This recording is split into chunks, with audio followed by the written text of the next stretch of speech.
болохоор 16 саяны хөрөнгө оруулалтын төлөвлөлтөөс гадна 15-аас 16 онд амжиж байгаа бас ажлууд байгаа.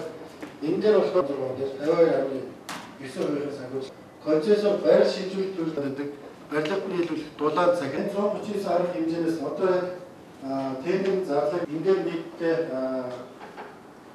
энэ болохоор 20 он хүртэл график байгаа боловч шинэ хотын төв өдрийн маань иргэн төлөвлөлт хийх шаардлагатай ийм төсөл хэмжээ байгаа. 6 төсөл арга хэмжээ нь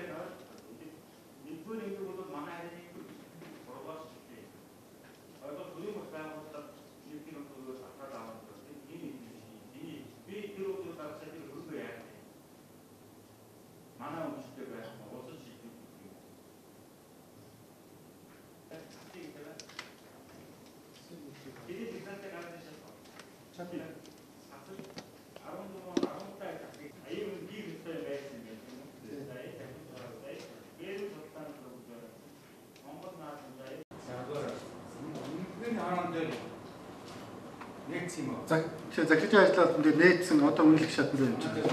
Тэгээд Батар дүүргийн засаг даргын тамирын газрын байр. Энэ дээр болохоор манайх талбайгаар нь нийслэлийн өмчөндөө бас барилгын